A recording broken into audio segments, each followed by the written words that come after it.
Président du Sénat, honorable Président de l'Assemblée nationale ici représenté, Madame la Première ministre, chef du gouvernement, Mesdames et Messieurs les membres du gouvernement, honorable Président des assemblées provinciales, Madame et Messieurs les gouverneurs de province, distingués participants, Mesdames et Messieurs,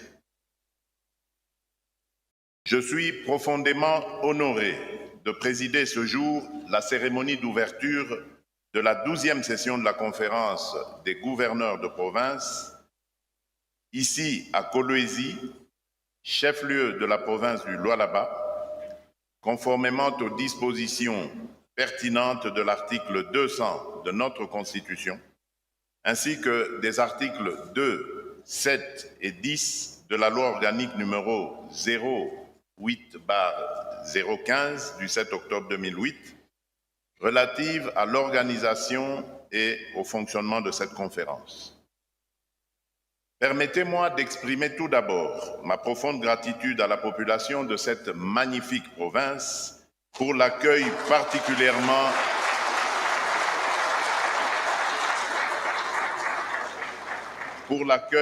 particulièrement chaleureux qu'elle m'a réservé. Le thème de cette 12e session, intitulée « La santé, facteur de cohésion sociale et du développement durable des provinces », revêt pour moi une importance capitale, car la santé n'est pas seulement un droit fondamental, elle est le socle de la cohésion nationale, du progrès économique et du développement durable. Elle symbolise notre aspiration collective à la justice sociale, à la dignité humaine et à la paix. Notre système de santé en République démocratique du Congo porte encore les stigmates des décennies de conflits armés et d'instabilité. Nos infrastructures de santé sont souvent insuffisantes, voire inexistantes dans certaines régions. Le manque de personnel qualifié, les épidémies récurrentes telles que le choléra, le paludisme, la rougeole, la méningite, le VIH-Sida ou encore le virus monkeypox et les difficultés d'accès aux soins, particulièrement dans les zones rurales et les régions en conflit, demeurent préoccupants. Les femmes enceintes, les enfants et les personnes âgées restent tragiquement les premières victimes de ces insuffisances, illustrées par des taux de mortalité maternelle et infantile encore beaucoup trop élevés. Face à ces défis, nous avons décidé de placer la couverture santé universelle, CSU en sigle, au cœur de notre projet national. Celle-ci n'est pas une option parmi d'autres, mais une nécessité absolue pour garantir à chaque Congolais, indépendamment de son lieu de vie et de sa situation économique, un accès équitable à des soins de qualité. Elle s'inscrit en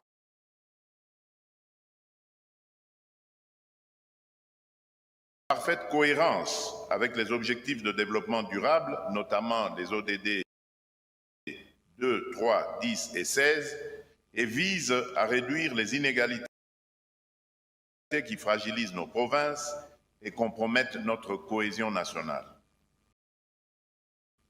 Depuis l'adoption du plan stratégique national de la couverture santé universelle en décembre 2021, des progrès significatifs ont été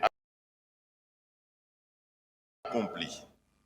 Nous avons créé des établissements publics dédiés, intégré la CSU dans notre cadre législatif avec ordonnance loi numéro 23/006 du 3 mars 2023 et la loi numéro 18/035 du 13 décembre 2018 et mise en place le Conseil national de la couverture santé universelle que je préside avec l'appui de Madame la Première ministre de mon directeur de cabinet et de plusieurs membres du gouvernement. Au niveau provincial, les comités provinciaux de couverture santé universelle, placés sous votre responsabilité, Madame et Messieurs les gouverneurs, incarnent une gouvernance décentralisée ancrée dans les réalités locales. Depuis septembre 2023, la gratuité des soins maternels et néonatals, premier paquet de la CSU, a transformé des vies. À Kinshasa, oui, dans plusieurs provinces, plus de 2 millions d'accouchements ont été pris en charge sans frais et plus de 50 000 nouveau-nés malades et prématurés ont bénéficié de soins. Quelques 4 600 établissements de santé dans 257 zones de santé sont mobilisés. Ces efforts ont mis fin à la pratique inhumaine des séquestrations de femmes et de nouveau-nés pour non-paiement et ont réduit de manière significative la mortalité maternelle et néonatale, comme l'attestent les études de l'Institut national de santé publique et de l'École de santé publique de Kinshasa. Dans cette dynamique, je vous annonce la mise en œuvre progressive de l'assurance maladie obligatoire conformément à l'ordonnance précitée. Un dialogue social inclusif conduit dans le cadre du Conseil national du travail a permis de définir des modalités de cotisation équitables, 2% à la charge des employeurs et 0,5% pour les travailleurs.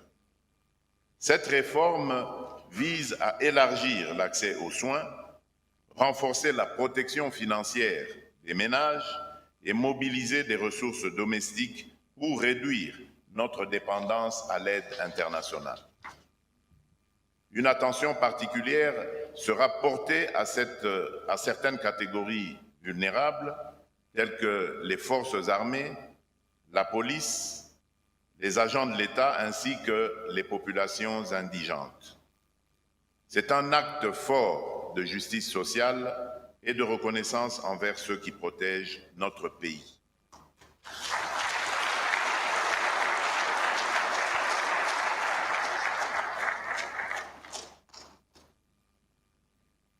Mesdames et Messieurs, Madame et Messieurs les gouverneurs de province, distingués participants, Mesdames et Messieurs, cette 12e session a pour but principal de discuter de l'importance de la couverture santé universelle comme un outil structurant pour améliorer la cohésion sociale, garantir la stabilité politique et diminuer les inégalités sociales au sein des provinces et des entités territoriales décentralisées, les ETD.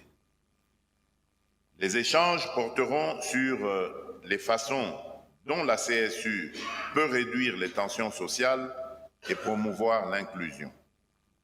On abordera également les différences en matière d'accès aux soins de santé, discussion sur le développement social. Enfin, des stratégies seront proposées pour diminuer ces inégalités grâce à la CSU. Votre rôle dans ce chantier national est crucial. Vous êtes les artisans directs de la CSU à travers les comités provinciaux que vous présidez.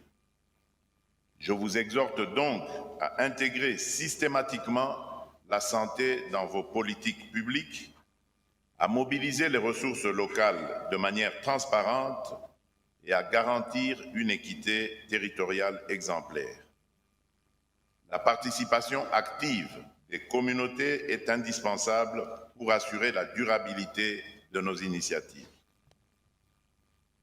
Cette session devra être l'occasion d'échanger sur les défis et les opportunités liées à la vaccination, la nutrition, la planification familiale et les innovations dans le financement de la santé.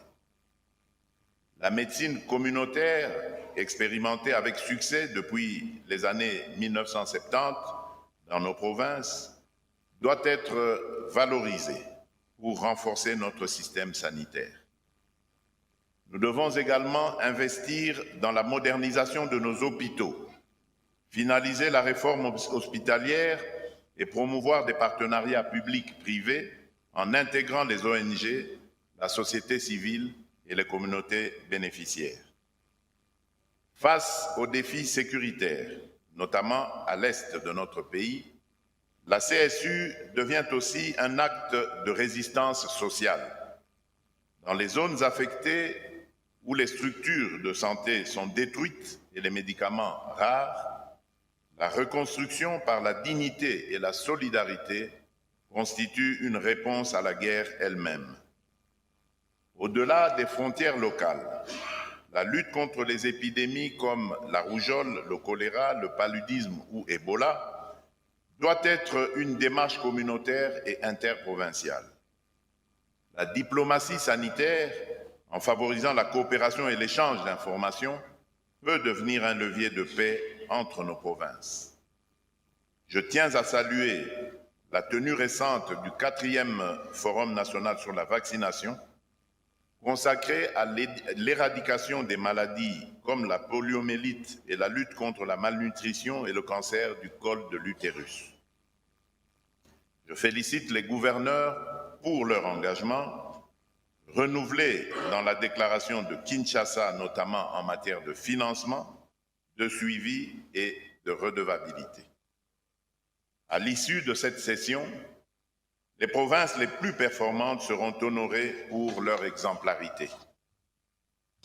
Enfin, il est temps que cesse d'être perçue comme un privilège réservé à quelques-uns. Elle doit plutôt être un droit inaliénable garanti à chaque Congolais, quelles que soient ses origines sociales, religieuses ou ethniques.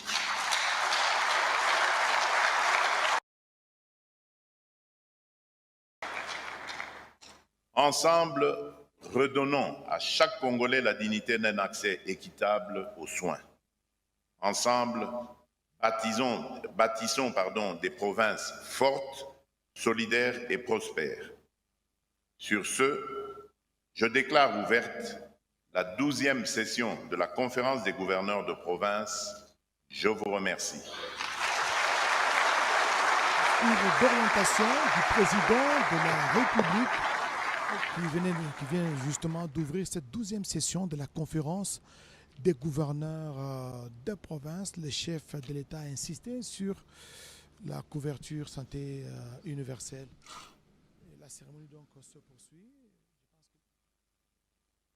Honoré. À présent, nous invitons Monsieur le ministre de la Santé publique, Hygiène et Prévoyance sociale à prendre la parole.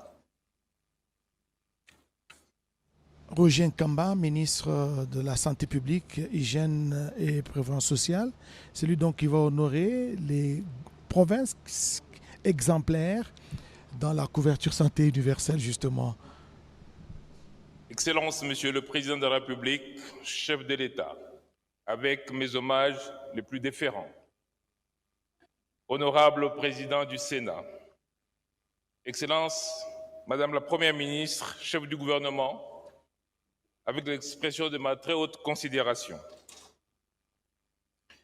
Honorables députés et sénateurs nationaux, honorables présidents des assemblées gouvernementales, Excellences, Messieurs et Dames, gouverneurs des provinces, distingués invités en vos titres, rangs respectifs, tout protocole conservé. Excellences, Monsieur le Président de la République, depuis votre accession au pouvoir, vous avez instauré un forum national sur la vaccination qui se tient une fois l'an.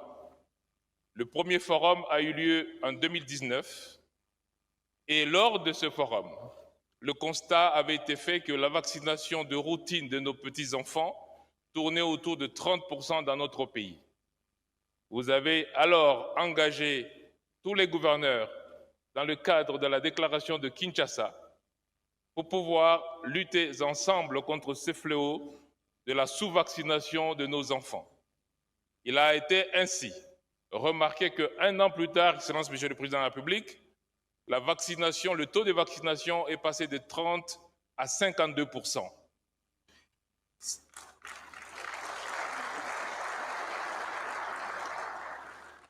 Ceci a démontré l'importance de l'implication des gouverneurs et des communautés locales dans la lutte contre ces fléaux, et vous avez renouvelé cet exercice de forum de vaccination chaque année. Le dernier a eu lieu du 5 au 6 mars dernier à Kinshasa. Les gouverneurs ainsi que le président des assemblées provinciales ont été représentés. Lors de ces sessions, Excellence, nous avons décidé de décerner aux meilleurs gouverneurs dans la lutte contre la vaccination un diplôme. Et c'est l'exercice que nous allons faire actuellement parce que 3 provinces se sont distinguées. Vous allez leur remettre, Excellence, Monsieur le Président de la République, le diplôme de reconnaissance de cette distinction. Pour arriver, 8e,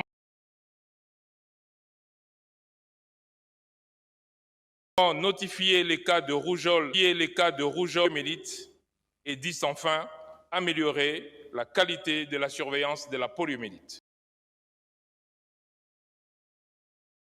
Et 10 enfin, améliorer la qualité de la surveillance de la poliomyélite. Sur base de ces critères, Excellence, Monsieur le Président de la République, comme je disais, 3 provinces ont performé. Il s'agit d'abord de la province de Tanganyika.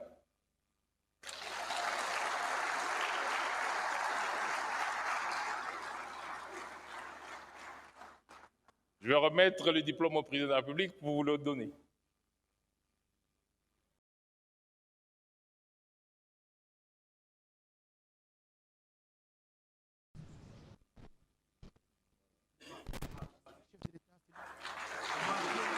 Qui est en train de remettre.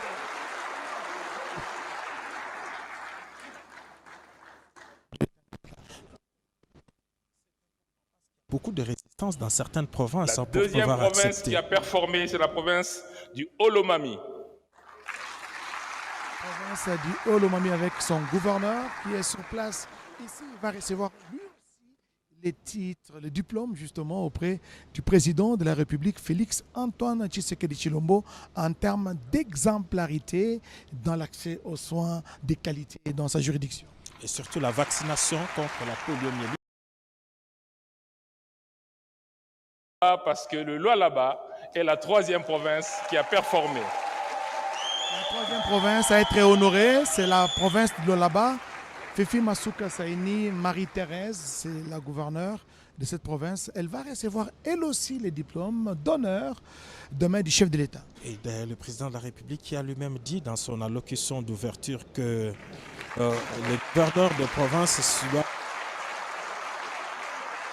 implémenter sa politique et surtout faciliter l'accès aux soins de santé. Voilà. Merci beaucoup, Excellence, Monsieur le Président de la République, chef de l'État.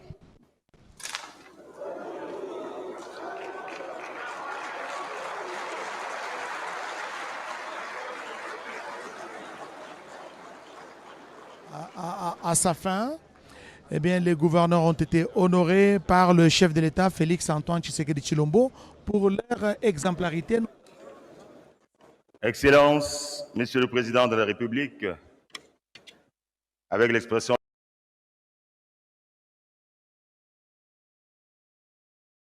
de nos hommages les plus déférents,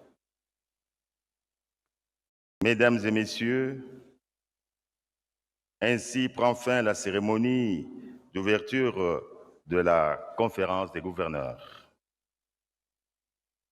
Mesdames et Messieurs, nous prions l'assistance de se lever pour saluer la sortie de Son Excellence, Monsieur le Président de la République,